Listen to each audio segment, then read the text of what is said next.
Hello dear student, प्रश्नावली 1.4 संख्या पद्धति। इसमें पहला सवाल दिया है, बताइए नीचे दी गई संख्याओं में कौन कौन परिमेय है और कौन कौन अपरिमेय संख्या है। तो यहाँ पर आपको ये ध्यान रखना है कि जब भी इस प्रकार से पूछेगा तो आपको अगर शुरुआत में अपरिमेय संख्या दे रखी है और यहाँ पर आपकी जो संक्रियाएं हैं वो इस रूप में विद्यमान है, चाहे शुरुआत में प्लस वाली हो, बाकी और गुणा और भाग, इनमें से कोई सी भी हो। शुरुआत में अगर अपरिमेय संख्या है और बाद में परिमेय संख्या है इनमें, तो आपको हमेशा कौन सी संख्या मिलेगी? आपको हमेशा मिलेगी अपरिमेय संख्या। ठीक है। इसी प्रकार से अगर यहाँ पर शुरुआत में पहले परिमेय हो और बाद में अपरिमेय हो तो भी आपको अपरिमेय संख्या मिलेगी इधर। ठीक है। लेकिन यहाँ पर अगर परिमेय है, ठीक है, या दोनों तरफ यहाँ पर क्या हो, अपरिमेय संख्या हो, यहाँ पर भी अपरिमेय हो और संक्रियाएं सारी इसी प्रकार से हो, इस प्रकार से सारी संक्रियाएं हो आपकी, और इधर भी अपरिमेय हो, तो फिर आपको क्या है कि या तो परिमेय भी मिल सकती है या अपरिमेय भी मिल सकती है, यानी कि दोनों में से कोई सी भी आपको प्रश्न के अनुसार वहाँ पर देखना पड़ेगा कि कौन सी संख्या आपको मिलेगी। तो ये दो चीज़ आप ध्यान रखिए कि या तो एक तरफ अपरिमेय हो और एक तरफ परिमेय हो। ठीक है। और उनके बीच में इस प्रकार की संक्रियाएं होगी तो अपरिमेय होगी हमेशा, और दोनों तरफ अपरिमेय संख्या होगी तो वहाँ पर परिमेय भी मिल सकती है और अपरिमेय भी मिल सकती है। अब ये जो प्रश्न देखते हैं इसमें हमने प्रश्न यहाँ पर पहला प्रश्न है, पहले में आपको यहाँ पर दिया हुआ है 2-5। तो दो क्या है, दो एक परिमेय संख्या है और आपकी -5 यानी कि वर्गमूल जो 5 में है ये एक अपरिमेय संख्या है। कौन सी? अपरिमेय। तो यहाँ पर हमने देखा अभी इनमें से परिमेय संख्या में से अपरिमेय संख्या घटाएंगे तो कौन सी संख्या मिलेगी आपको? अपरिमेय संख्या। यानी कि पहला सवाल है 2 - वर्गमूल 5, तो इसमें हम मानेंगे यहाँ पर दो परिमेय है, है और और वर्गमूल 5 अपरिमेय है, अपरिमेय है। तो यहाँ पर हम लिख देंगे दो परिमेय है और वर्गमूल 5 अपरिमेय है। परिमेय में से अपरिमेय घटाएंगे तो क्या मिलेगा? परिमेय में से अपरिमेय संख्या। अभी हमने देखा था कि अपरिमेय संख्या संख्या घटाएंगे तो हमेशा अपरिमेय अपरिमेय संख्या संख्या प्राप्त होती है, प्राप्त होगी। अतः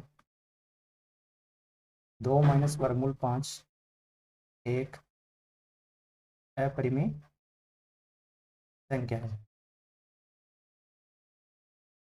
इस प्रकार से हम इसको लिखेंगे पहले प्रश्न को। तो यहाँ पर आपको ध्यान रखना है कि इस प्रकार से दो यहाँ पर परिमेय हो गई और वर्गमूल 5 अपरिमेय संख्या है, तो परिमेय में से अपरिमेय संख्या घटाएंगे तो हमेशा अपरिमेय संख्या प्राप्त होगी, जो कि हमने यहाँ पर शुरुआत में देखा भी था। तो अतः 2 - वर्गमूल 5 एक अपरिमेय संख्या है। इसी प्रकार से इसमें दूसरा प्रश्न दिया हुआ है। दूसरा प्रश्न है 3 + वर्गमूल 23 -वर्गमूल 23। तो यहाँ पर आप देखेंगे कि जो 3 + वर्गमूल 23 है, ये क्या है? ये एक अपरिमेय संख्या है, अपरिमेय संख्या है और वर्गमूल 23 भी एक अपरिमेय संख्या है। तो हमने यहाँ पर शुरुआत में देखा था दूसरा वाला कि दोनों तरफ अगर अपरिमेय संख्या है तो वहाँ पर हमें कौन कौन सी संख्या मिल सकती थी? परिमेय भी मिल सकती है और अपरिमेय भी मिल सकती है, वो प्रश्न पे डिपेंड करें। यहाँ पर हम देख सकते हैं, इसको अगर हल करेंगे तो अगर इस प्रकार से हम देखते हैं तो यहाँ पर आप देख पाएंगे कि ये वर्गमूल प्लस वाला और माइनस वाला कैंसिल हो जाएगा और यहाँ पर केवल 3 बचेगा। और 3 क्या है? 3 एक परिमेय संख्या है, तो यहाँ पर हम लिख देंगे कि अपरिमेय संख्या में से, क्योंकि यहाँ पर हमने देखा कि 3 प्लस वर्गमूल 3 एक अपरिमेय संख्या में से अपरिमेय, दूसरी अपरिमेय संख्या में से अपरिमेय संख्या की घटाएंगे तो परिमेय संख्या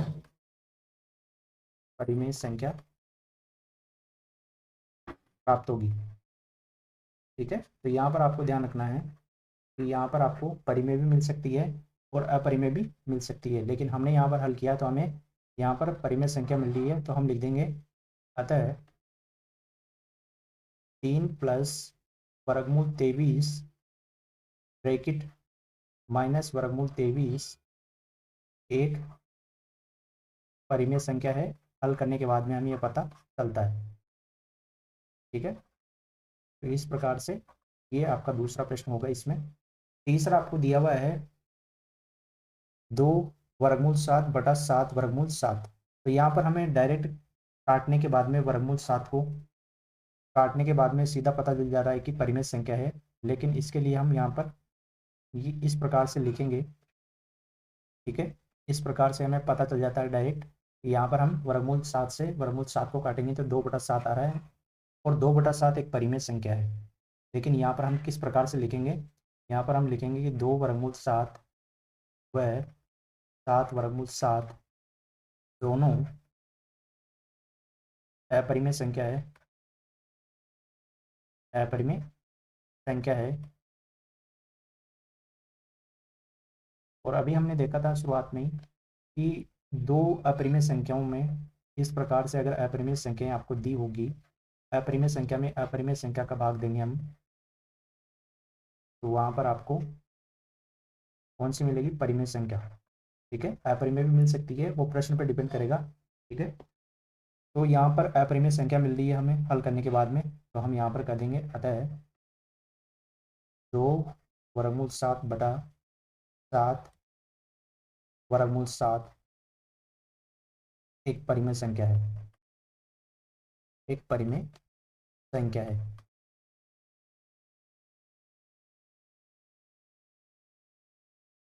चौथा प्रश्न है, इसमें चौथा प्रश्न देखते हैं अब। चौथा प्रश्न है 1 बटा वर्गमूल 2। चौथा प्रश्न दिया हुआ है इसमें 1 बटा वर्गमूल 2। तो यहाँ पर देखिए, ऊपर आपका परिमेय है और नीचे अपरिमेय है, तो यहाँ पर लिखेंगे कि 1 परिमेय व वर्गमूल 2 अपरिमेय है,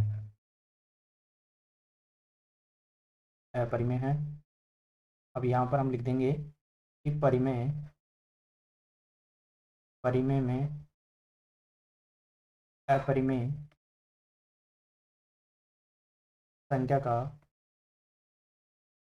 का भाग देते हैं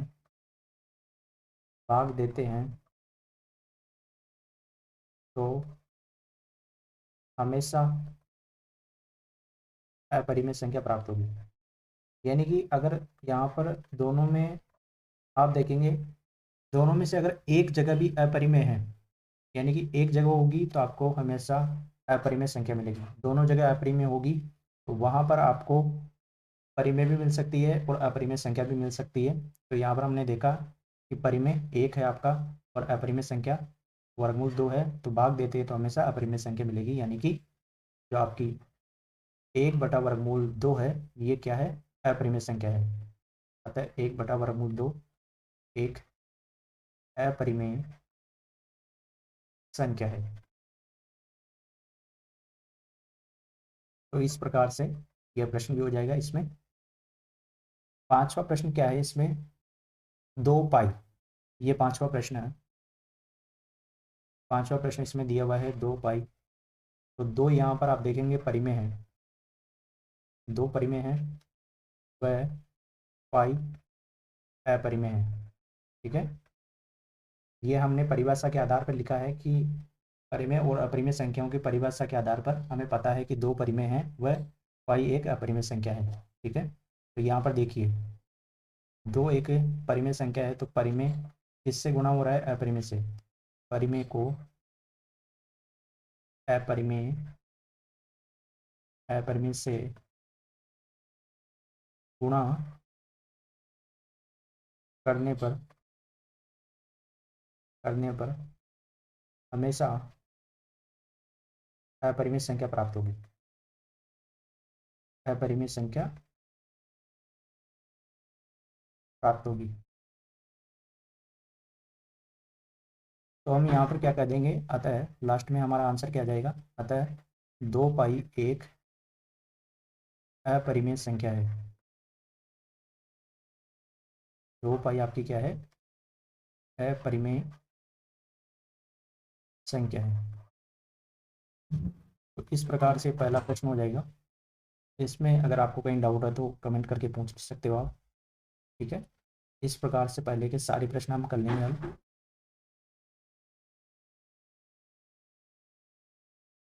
दूसरा प्रश्न है, निम्नलिखित व्यंजकों में से प्रत्येक व्यंजक को सरल कीजिए। तो इसमें 4 व्यंजक आपको इस प्रकार से दिए हुए हैं, इनको हल करना है।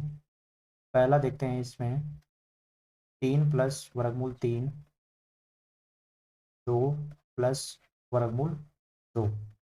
तो यहाँ पर हम पहले ब्रैकेट को दूसरे ब्रैकेट से गुणा करेंगे। तो 3 को 2 से गुणा किया तो यहाँ पर आ गया 6। इसके बाद में 3 को गुणा किया हमने वर्गमूल 2 से, तो ये आ जाएगा 3 वर्गमूल 2। इसके बाद में फिर गुणा किया हमने वर्गमूल 3 को 2 से, तो दोनों प्लस में है तो प्लस का चिन्हों को भी ध्यान रखना है। तो यहाँ पर ये आ जाएगा 2 वर्गमूल 3।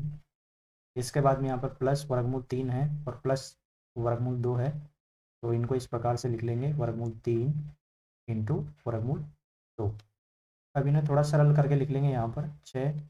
यहाँ पर दोनों में देखेंगे आप तो वर्गमूल में दोनों अलग है, तो यहाँ पर जोड़ना नहीं है इनको, तो इस प्रकार से ये अलग अलग ही लिखे जाएंगे। यहाँ पर इस प्रकार से लिख देंगे, यहाँ पर दोनों गुणा हो जाएंगे और वर्गमूल में इस प्रकार से 6 आ जाएगा गुणा होके।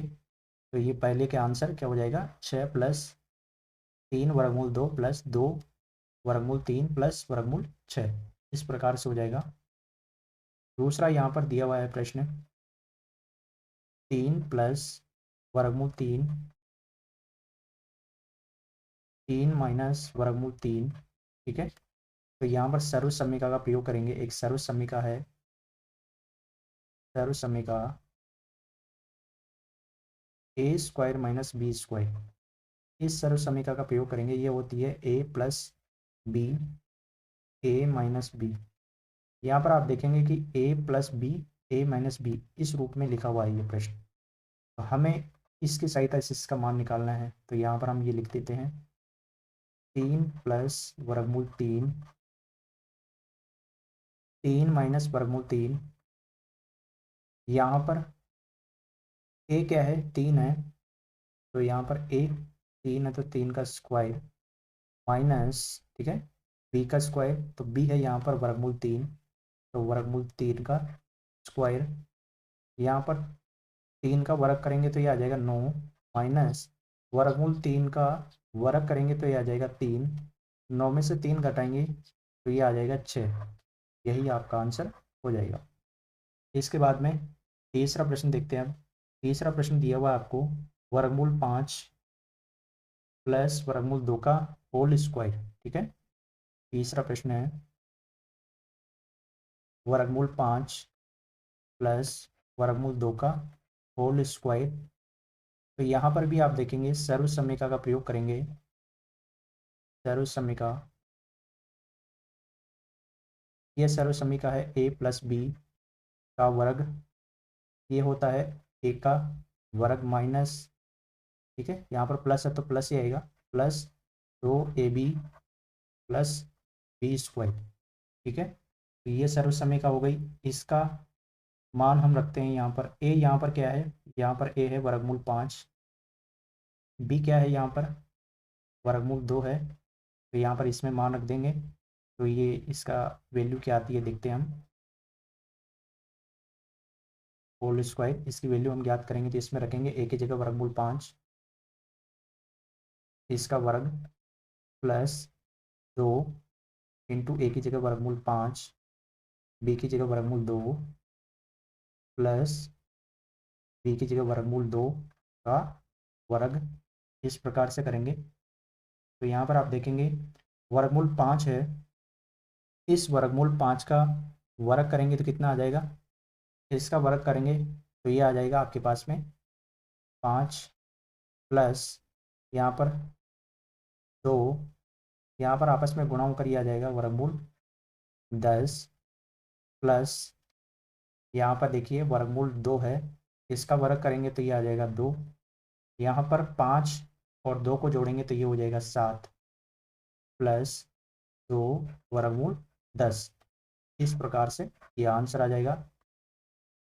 इसके बाद में चौथा प्रश्न देखते हैं। अब चौथा प्रश्न क्या दिया हुआ है इसमें,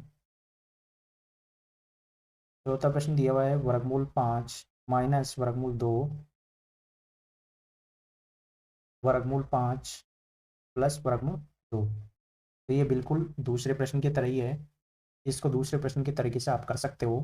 ठीक है, तो देखिए किस प्रकार से हम करेंगे इसे। वही सर्व समीकरण का प्रयोग करेंगे, ए स्क्वायर माइनस बी स्क्वायर बराबर ए प्लस माइनस वाला पद पहले है यहाँ पर, तो माइनस वाला रहने देते हैं, ए माइनस बी ए प्लस बी। ठीक है, तो यहाँ पर ए की वैल्यू क्या है, वर्गमूल 5 है, बी की वैल्यू क्या है, वर्गमूल 2 है। ठीक है, तो यहाँ पर आप लिख दीजिए वर्गमूल 5 माइनस वर्गमूल 2 वर्गमूल 5 प्लस वर्गमूल 2। यहाँ पर रखिए अब इसमें ए की वैल्यू वर्गमूल 5 इसका वर्ग माइनस बी है आपका वर्गमूल 2 इसका वर्ग। तो यहाँ पर आप देखेंगे वर्गमूल 5 का वर्ग करेंगे तो 5 आ जाएगा, और यहाँ पर वर्गमूल 2 का वर्ग करेंगे तो 2 आ जाएगा। 5 में से 2 घटाएंगे तो ये आ जाएगा आपके पास 3, तो यहाँ पर इसकी वैल्यू कितनी आ जाएगी, 3। ठीक है, तो इस प्रकार से ये आंसर आ जाएगा। और आपके दूसरे प्रश्न के ये चारों प्रश्न इस प्रकार से हम हल कर लेंगे। तीसरा प्रश्न देखिए, आपको याद होगा कि पाई को एक वृत्त की परिधि मान लीजिए सी और उसके व्यास को मान लेते हैं डी के अनुपात से परिभाषित किया जाता है, अर्थात पाई को सी बटा डी है, इस प्रकार से इस अनुपात में लिखा जाता है। यह इस तथ्य का अंतर्विरोध करता हुआ प्रतीत होता है कि पाई अपरिमेय है। इस अंतर्विरोध का निराकरण आप किस प्रकार से करेंगे। तो यहाँ पर देखिए ये जो पाई बराबर सी बटा डी लिखा है, इसका मतलब क्या है, तो यहाँ पर पाई बराबर सी बटा डी, तो सी यहाँ पर आपका सरकमफेरेंस है, यानी कि परिधि है। ठीक है, क्या है ये है आपकी परिधि। तो यहाँ पर इसका फर्स्ट लेटर लिया गया है सी अपॉन, ये है डायामीटर, ये होता है आपका व्यास, यानी कि जो आपका पाई का मान है वो परिधि और व्यास का अनुपात होता है, ये इस प्रकार से कहा गया है। तो पाई क्या है, इस प्रकार से है। और हम जानते भी हैं कि वृत्त की परिधि क्या होती है, वृत्त की परिधि का जो फॉर्मूला होता है आपको पता भी होगा, 2 पाई r होता है।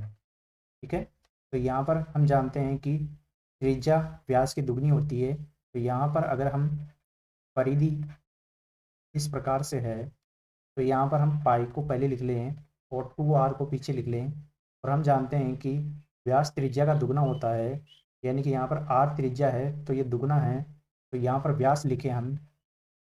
ठीक है, यहाँ पर क्या लिख दें हम, व्यास लिख दें इस प्रकार से, और इसको हम भाग दे दें परिधि में नीचे। ठीक है, इस प्रकार से भाग दे देंगे परिधि में नीचे, ये व्यास यहाँ पर चला गया।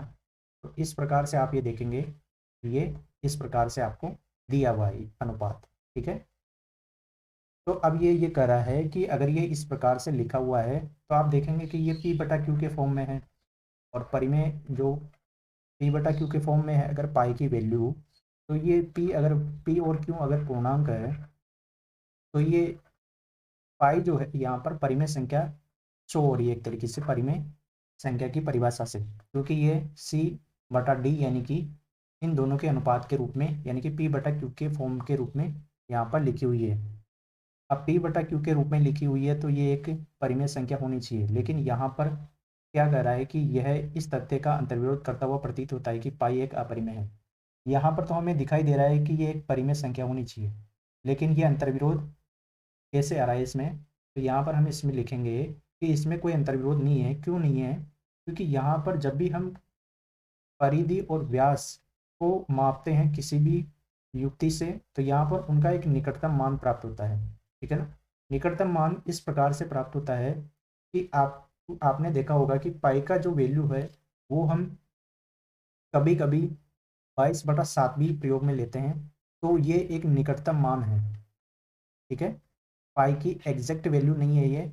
पाई की एग्जैक्ट वैल्यू 3.1415 इस प्रकार से आगे तक चलती रहती है। तो यहाँ पर हम देखेंगे कि इस प्रकार से अगर आपको दिया हुआ है, इसका मतलब ये नहीं है कि पाई एक परिमेय संख्या है। कहने का मतलब ये है कि पाई एक अपरिमेय संख्या है। तो यहाँ पर c/d के रूप में लिखा हुआ है, इसका मतलब ये नहीं है कि पाई एक परिमेय संख्या है। ठीक है? तो यहाँ पर हम क्या लिखेंगे इसके लिए हम यहाँ पर लिखेंगे कि यहाँ पर कोई अंतर्विरोध नहीं है, क्योंकि यहाँ पर इनके जो भी मान लिए जाते हैं तो उनके निकटतम मान लिए जाते हैं। अगर इनकी एग्जैक्ट वैल्यू देखेंगे हम, तो वो वैल्यू यहाँ पर क्या होगी? अपरिमेय होगी। और यहाँ पर ध्यान देने वाली बात यह है कि यहाँ पर दो संख्याएं हैं, सी और डी, परिधि और व्यास। तो इन दोनों में से एक अपरिमेय होगी और एक अपरिमेय होगी। तो यहाँ पर हमने पहले प्रश्न में देखा भी है कि अगर एक संख्या अपरिमेय होती है तो वो संख्या यानी कि पाई भी अपरिमेय होगी। तो यहाँ पर हम इसका आंसर क्या किस प्रकार से लिखेंगे? इसका यहाँ पर कोई अंतर्विरोध नहीं है। इसका यहाँ पर कोई अंतर्विरोध अंतर्विरोध नहीं है, नहीं है। क्योंकि क्योंकि इनको जब कभी भी जब कभी एक स्केल या किसी अन्य युक्ति से हम मापेंगे इन्हें, एक स्केल या अन्य युक्ति से मापते हैं तो मापते हैं तो केवल एक निकटतम मान प्राप्त होता है आपको। एक निकटतम परिमेय मान। और वो निकटतम परिमेय मान कौन सा होता है? हम यहाँ पर उसको अधिकांश प्रयोग में लेते हैं 22/7। यहाँ पर आपने देखा भी होगा, एक निकटतम परिमेय प्राप्त होता है, इसका हम प्रयोग भी लेते हैं कई बार। ठीक है? जब आपको प्रश्न में कहा जाता है कि इस मान को प्रयोग लीजिए, तो उसी के आधार पर हम प्रश्न को हल करते हैं। इसी कारण यहाँ पर इसी कारण इसी कारण यहाँ पर सी या डी अपरिमेय हैं। ये हम क्या नहीं कर पाते हैं? हम अनुभव नहीं कर पाते हैं, नहीं कर पाते हैं। यानी कि यहाँ पर हम ये अनुमान नहीं लगा सकते हैं, अनुभव नहीं कर पाते हैं। क्यों नहीं कर पाते हैं? क्योंकि यहाँ पर इनके लिए एक स्केल या किसी अन्य युक्ति से मापते हैं तो उनकी एग्जैक्ट वैल्यू हम निकाल नहीं पाते हैं। तो उनकी कोई पास वाली वैल्यू लेकर हम उनके मान को लिखते हैं। तो यहाँ पर उसके आधार पर ये वैल्यू लगभग हम प्रयोग में लेते हैं, और इस वैल्यू के आधार पर ही हम यहाँ पर कहा गया है कि c/d एक परिमेय संख्या प्रदर्शित हो रही है, जबकि हम जानते हैं कि पाई तो एक अपरिमेय संख्या है। इस प्रकार से यहाँ पर यह है। और हम एक लाइन और लिख देंगे नीचे कि यहाँ अतः पाई क्या है? एक अपरिमेय संख्या है। यानी कि पाई क्या है? अपरिमेय संख्या है। और हम c/d के रूप में हम इसे क्यों नहीं लिख सकते? क्योंकि यहाँ पर इसका कोई अंतर्विरोध नहीं होगा, क्योंकि जब कभी भी एक स्केल या अन्य युक्ति की सहायता से मापते हैं तो केवल एक निकटतम परिमेय मान, जो कि लगभग 22/7, इसका प्रयोग भी हम करते हैं, जो इस प्रकार से प्राप्त होता है। इस कारण यहाँ पर c या d अपरिमेय है, अतः यह हम अनुभव नहीं कर पाते हैं, क्योंकि यहाँ पर हम स्केल की सहायता से मापते हैं और उसका निकटतम मान लेते हैं। तो इस प्रकार से हम कह सकते हैं कि पाई एक अपरिमेय संख्या है। चौथा प्रश्न है, संख्या रेखा पर वर्गमूल 9.3 को निरूपित कीजिए। तो यहाँ पर हम क्या करेंगे? यहाँ पर एक संख्या रेखा पर यहाँ पर इस प्रकार से ये एक रेखा बना लेंगे, और यहाँ पर पॉइंट डिनोट कर देंगे, या ये वाला पॉइंट होगा आपका ए और ये वाला पॉइंट होगा आपका बी, और इनके बीच की दूरी कितनी है 9.3। अब क्या करेंगे, यहाँ पर एक इकाई जितना इसको बढ़ाएंगे और यहाँ पर पॉइंट दे देंगे सी। ठीक है, अब यहाँ पर ए से सी के बीच में मध्य बिंदु ज्ञात करना है आपको। तो यहाँ पर आप, ठीक है, इन इन दोनों से यहाँ पर एक इकाई हो गया ये, ठीक है, एक इकाई हो गया ये, और ये 9.3। तो यहाँ पर ये इनको टोटल करेंगे तो ये हो जाएगा 10.3 ए से सी तक की दूरी। तो यहाँ पर 5 सेंटीमीटर का आप यहाँ पर लेते हुए आपस में चाप काटेंगे, तो यहाँ पर ये इस प्रकार से कटेगा। तो बीच में एक मिड पॉइंट आ जाएगा, इनका मध्य बिंदु आ जाएगा, जिसको हम एक लाइन के द्वारा इस प्रकार से प्रतिच्छेद करते हुए इस प्रकार से यहाँ पर से लिख लेंगे। ठीक है ना, तो ये आपको इस प्रकार से मिलेगा। इसको हम क्या करेंगे, इस प्रकार से यहाँ पर इनको तो हटा लेंगे, और यहाँ पर केवल आपको ये ध्यान रखना है कि ए से सी तक आदि यहाँ पर बड़ा, यहाँ पर 10.3 से बड़ा आप उसको आधा करिए आप, और फिर यहाँ पर उसको यहाँ पर चाप काटेंगे हम, तो वो चाप इस प्रकार से आपको कटता हुआ मिलेगा, और मध्य बिंदु यहाँ पर ओ मिल जाएगा। यहाँ पर आपको केवल ओ बिंदु चाहिए, ठीक है, इनका मध्य बिंदु चाहिए ओ। ठीक है, और यहाँ से हम क्या देखेंगे, अब यहाँ पर ए ओ और ओ सी, इनको ध्यान में रखते हुए या तो इसको नाप लीजिए ओ से सी तक कितना है। ठीक है, यानी कि आधा ही होगा इसका, 10.3 का आधा। तो यहाँ पर इसको नापते हुए एक अर्धवर्त बनाएंगे ए से सी तक इस प्रकार से, तो उससे इस प्रकार से हम ड्रॉ कर लेंगे।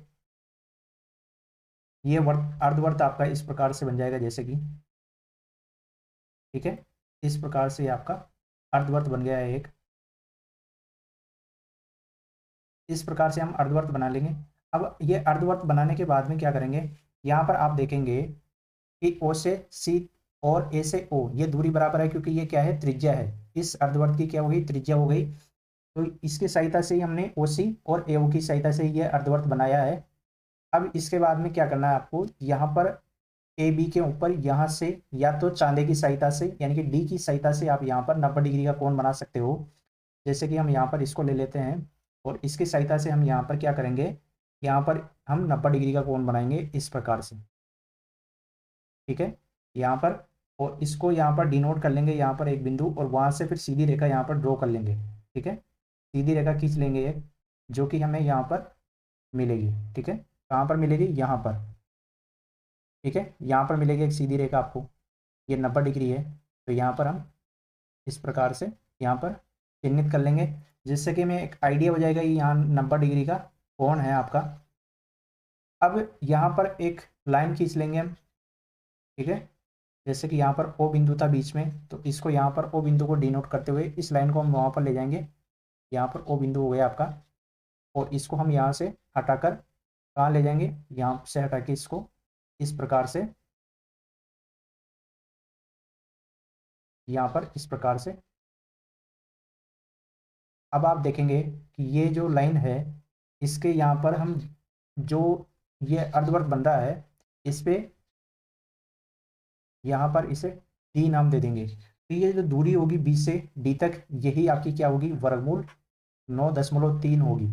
और इसको ही आप यहाँ पर आगे बढ़ाते हुए इस संख्या रेखा को आगे बढ़ाओगे, और यहाँ पर इस प्रकार से इसे आप, क्योंकि ये क्या हो गया, बी से डी, यहाँ पर प्रकार की सहायता से यहाँ पर नापते हुए आप इसको यहाँ से बी से डी तक प्रकार की सहायता से यहाँ पर बिंदु से इस प्रकार से चाप घुमाओगे, तो ये यहाँ पर संख्या रेखा पर इस प्रकार से आ जाएगा, और इस बिंदु को नाम दे देंगे हम ई। तो यहाँ से बी से ई तक की दूरी कितनी हो जाएगी, बी से ई तक की दूरी हो जाएगी आपकी वर्गमूल 9.3। ठीक है, तो इस प्रकार से इसको संख्या रेखा पर हम निरूपित कर पाएंगे। क्या करेंगे, जल्दी से समझ लेते हैं। ए से बी तक आपको 9.3 की एक रेखाखंड खींचनी है, फिर उसको आगे एक इकाई बढ़ाते हुए बी से सी तक ले जाना है। अब यहाँ पर ए से सी तक की दूरी हो गई 10.3। 10.3 को आधा करेंगे, तो यानी कि आप 6 सेंटीमीटर मान लीजिए एक तरीके से, क्योंकि यहाँ पर इकाई कहा है तो हम इकाई बोल सकते हैं। तो 6 इकाई से यहाँ पर आप प्रकार को लेंगे, तो यहाँ पर इस प्रकार से आपस में इस प्रकार से काटेगा, इन दोनों बिंदुओं को मिलाएंगे तो आपको मध्य बिंदु मिल जाएगा। मध्य बिंदु मिलने के बाद में मध्य बिंदु को हम क्या मानेंगे, केंद्र मानेंगे। केंद्र मानते हुए ए से, या तो ए से ओ तक को आप दूरी नाप लीजिए, या ओ से सी तक नाप लीजिए, और यहाँ से एक अर्धवर्त बना लेंगे इस प्रकार से। अब अर्धवर्त बनने के बाद में या तो यहाँ पर आप डी की सहायता से या चांदे की सहायता से यहाँ पर इस प्रकार से 90 डिग्री का कोण यहाँ पर बनाएंगे, और यहाँ पर इस अर्धवर्त को जहाँ पर ये काटता है यहाँ पर इसे नाम दे देंगे डी बिंदु, ठीक है। और यहाँ से बी से डी तक की दूरी कितनी हो गई, वर्गमूल 9.3। अब इसको नापते हुए यहाँ पर, यहाँ से क्योंकि ये त्रिज्या हो जाएगी यहाँ से यहाँ तक की, अगर इसे हम यहाँ पर घुमाएंगे तो इस संख्या रेखा पर ई बिंदु आएगा, और ये ई बिंदु यहाँ से बी से ई तक की दूरी कितनी हो जाएगी, क्योंकि यहाँ पर बी से डी तक की दूरी कितनी है, वर्गमूल 9.3 है, तो यहाँ पर बी से ई तक की दूरी वर्गमूल 9.3 हो जाएगी। तो इस प्रकार से यहाँ पर संख्या रेखा पर इसका हम निरूपण करेंगे, ठीक है। इसका ये तो ज्योमितीय हल है, इसको यहाँ पर हमने यहाँ पर नीचे दर्शाया हुआ है इस प्रकार से। और यहाँ पर ये तो इसका ज्योमितीय हल है, जो हमने यहाँ पर इस चित्र को बनाने के लिए किया है वो सारी चीज इसमें लिखी हुई है। यहाँ पर आप देखकर समझ सकते हो, पढ़कर इसको समझ सकते हो, ठीक है। ये तो इसका ज्योमितीय हल हो गया।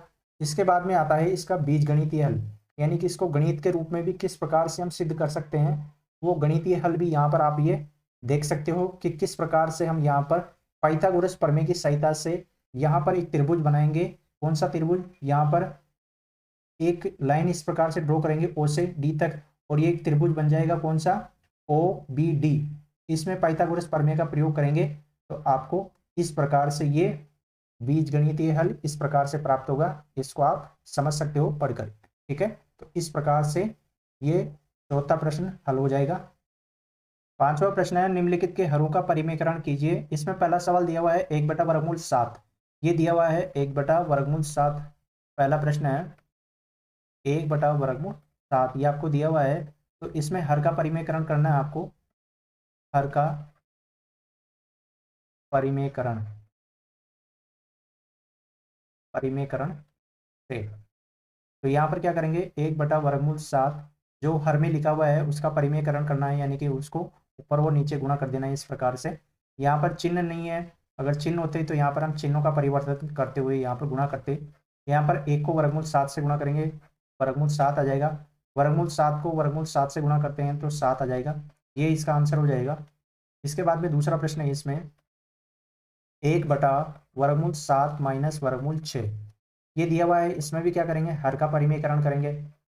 तो यहाँ पर अब परिमेयकरण करेंगे तो यहाँ पर चिन्ह है नीचे हर में माइनस का, तो इसे प्लस से करते हुए गुणा करेंगे, जैसे कि इस प्रकार से, ये इस प्रकार से दिया हुआ है, और इसमें चिन्ह को परिवर्तन करते हुए इसी से आपको गुणा करना है, इस तरीके से ऊपर और नीचे, ठीक है। क्योंकि अगर इसे वापस कैंसिल करेंगे इस प्रकार से ये है, और इसे वापस काट देंगे तो यही आ जाएगा, इस वजह से ये परिमेयकरण इस प्रकार से होता है। अब यहाँ पर देखिए ऊपर तो एज इट इज आ जाता है, ऐसे कैसे लिखा हुआ आ जाता है ये। इसके बाद में नीचे देखिए, नीचे आप देख पाएंगे ये आपका एक सर्वसम्य हो गई है, ए माइनस बी, ए प्लस बी, तो क्या होता है ए स्क्वायर माइनस बी स्क्वायर, ये वाली। तो ए क्या है यहाँ पर, ए का स्क्वायर, ए क्या है 7 है वर्गमूल में, तो यहाँ पर इसका स्क्वायर माइनस बी का स्क्वायर यानी कि वर्गमूल 6 का स्क्वायर, इस प्रकार से। तो यहाँ पर क्या आ जाएगा, वर्गमूल 7 माइनस वर्गमूल 6 बटा में, यहाँ पर आप देखेंगे कि वर्गमूल 7 का वर्ग करेंगे तो ये 7, और वर्गमूल 6 का वर्ग करेंगे तो ये 6। तो यहाँ पर वर्गमूल 7 माइनस वर्गमूल 6, 7 में से 6 गया तो 1, तो आपका आंसर आ जाएगा वर्गमूल 7 माइनस वर्गमूल 6, इस प्रकार से ये आपका आंसर आ जाएगा। तीसरा प्रश्न इसमें देखते हैं। तीसरा प्रश्न आपको दिया हुआ है 1/5 प्लस वर्गमूल 2, ये आपको दिया हुआ है, तीसरा प्रश्न है। तीसरा प्रश्न इसमें दिया हुआ है 1/5 प्लस वर्गमूल 2, ये दिया हुआ है। इसमें वही हर का परिमेयकरण करेंगे, हर का परिमेयकरण करेंगे तो 1/5 प्लस वर्गमूल 2, विपरीत चिन्ह वाले से गुणा कर देंगे, यानी कि वर्गमूल 5 माइनस वर्गमूल 2 बटा वर्गमूल 5 माइनस वर्गमूल 2। अब यहाँ पर देखिए ये भी वापस वही फॉर्मूला, कौन सा, ये वाला a minus B, a plus B. तो यहाँ पर ये क्या होगा, A square minus B square. इस फॉर्मूले की सहायता से नीचे हल करना है। ऊपर तो ऐसे कैसे लिख देंगे वापस, वर्गमूल 5 माइनस वर्गमूल 2। हर में आप देखेंगे तो यहाँ पर a की वैल्यू वर्गमूल 5 आ रही है और b की वर्गमूल 2। तो यहाँ पर वर्गमूल 5 का वर्ग माइनस वर्गमूल 2 का वर्ग, इस प्रकार से हल कर लेंगे। तो यहाँ पर ऊपर वाली इसी प्रकार से उतार देंगे ऊपर वाले को, तो बटा में लिखेंगे वर्गमूल 5 का वर्ग किया तो 5 आ गए। यहाँ पर वर्गमूल 2 के वर्ग किया है तो 2 आ गया, और यहाँ पर इसको हम ऊपर वाले को तो एज इट इज उतार लेते हैं, 5 में से 2 घटाएंगे 3 आ जाएगा। यही आपका आंसर हो जाएगा। इसके बाद में चौथा प्रश्न क्या दिया हुआ है, चौथा प्रश्न है इसमें 1 बटा वर्गमूल 7 माइनस 2। ठीक है, ये है चौथा प्रश्न। चौथा प्रश्न है 1 बटा वर्गमूल 7 माइनस 2, ये दिया हुआ है। ठीक है, तो यहाँ पर अब देखिए, यहाँ पर भी वही हर का परिमेयकरण करेंगे और इस प्रकार से लिखेंगे 1 बटा वर्गमूल 7 माइनस 2 इंटू वर्गमूल 7 प्लस 2 बटा वर्गमूल 7 प्लस 2। इस प्रकार से लिखते हुए अब यहाँ पर देखिए, ऊपर तो 1 से गुणा होगा तो ऐसे कैसे लिख जाएगा, ये नीचे वही फॉर्मूला बन गया है ये वाला ही, इसी फॉर्मूले की सहायता से हल करना है। तो a की जगह क्या आ रहा है, वर्गमूल 7, तो यहाँ पर वर्गमूल 7 का वर्ग माइनस b की जगह 2 है तो 2 का वर्ग। इस प्रकार से यहाँ पर ऊपर वाले पद को एज इट इज लिख लेते हैं, यानी कि वर्गमूल 7 प्लस 2। नीचे यहाँ पर आप देखेंगे वर्गमूल 7 है, इसका वर्ग किया हमने तो ये आ गया 7, माइनस 2 का वर्ग किया तो ये आ गया 4। यहाँ पर वर्गमूल 7 प्लस 2, 7 में से 4 गए तो 3, यही यहाँ पर आपका आंसर हो जाएगा। तो इस प्रकार से हरों का परिमेयकरण करते हैं। ठीक है, इस प्रकार से 5वां प्रश्न हो जाएगा। और इस प्रकार से ये प्रश्नावली 1.4 के सारे प्रश्न इस प्रकार से हम हल कर लेंगे। इनमें कहीं पर भी डाउट है तो कमेंट में लिखकर आप पूछ सकते हो। ठीक है, वीडियो अच्छा लगा हो तो लाइक करें और अपने दोस्तों के साथ शेयर करें, और चैनल पर नए हैं तो चैनल को जरूर सब्सक्राइब करें।